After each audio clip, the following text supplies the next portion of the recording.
This Shabbat we begin the Jewish month of Adar, a month that is associated with joy and happiness, encapsulated in the Hebrew phrase Mishenichnas Adar Marbim B'Simcha. When we enter the month of Adar, we increase our joy and our happiness. And now many of us may feel that this is not the time for happiness, that actually we're not really in the mood for happiness and for joy. But when we think about Simcha, this word in Hebrew which we translate as happiness, I think that there are a couple of really crucial lessons about what happiness actually means in Judaism, about what Simcha really means and what it can do for us at this moment. There are two classic mistakes that human beings make when it comes to happiness. And despite the fact that intellectually we know that those are not things that make us happy, we still end up succumbing to them. We still end up falling into those pitfalls, into those traps, and continuing to repeat those same mistakes. Those two things are that what makes me happy is me and is now. And Judaism, and I think Purim in particular, combats both of these ideas. The idea of Mishenichnas Adar Marbim B'Simcha, of our joy increasing in this month, is neither connected to me nor connected to the moment we are in right now.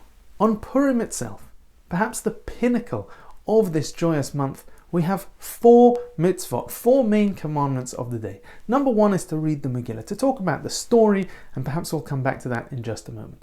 Number 2 is to have a feast, to have a meal, to enjoy that meal, and again, seemingly it seems to be all about the food that I enjoy and the wine that I enjoy and what I want to do, and I'm going to have a great time. But in fact, it's anything but. The real goal of that mishteh, the real goal of that meal is supposed to be to share the story. It's supposed to be to gather around with people and to talk about the miracles that happened at the time of the Purim story. And when we think about the other 2 messages, the other 2 commandments of Purim itself, I think that we drive this point home even further. They are Mishlach Manot and Matanot Le'evyonim. Sending food to our friends, food packages for them to enjoy their meal, to ensure that it's not just us who is enjoying a meal, but somebody else, somebody who usually, in fact, that the ideal way to fulfill the mitzvah is to give it to somebody who perhaps we're not so friendly with, perhaps we don't always have the best relationship with this person. That is the ideal person to give Mishlach Manot to, and Matanot Le'evyonim, of course, giving charity, giving to the poor, which is important at any time of year, but particularly at Purim, we are encouraged to try and give to anybody who asks. And again, we see that Simcha is about turning outwards rather than turning inwards. This Simcha is not about us, it's not about focusing on me and what I want and what I think is going to make me happy, but it's finding happiness and finding joy in looking out for others. And the other way in which we fall down into the temptations of what we think is happiness is, of course, to focus on the now, to focus on the short term, on what we think will make us happy in this moment, but what, if anything, often brings us disappointment. And Purim is the exact opposite.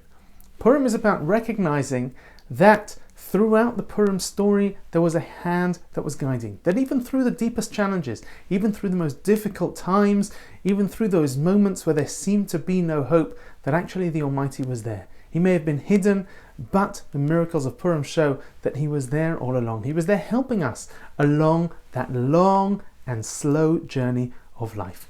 And Purim is about reminding us that that happiness is about that long and slow journey.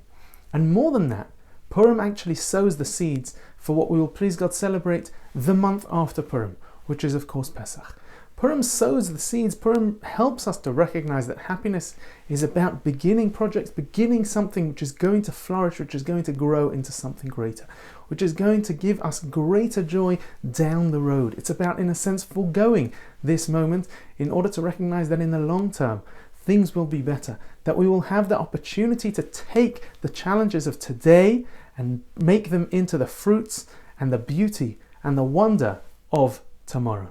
And that, please God, will lead us to the festival of redemption, to the festival of Pesach, where we can look forward to hopefully maybe even being back together again, but also an ultimate redemption, the redemption of our entire nation, please God, speedily in our days. Shabbat Shalom.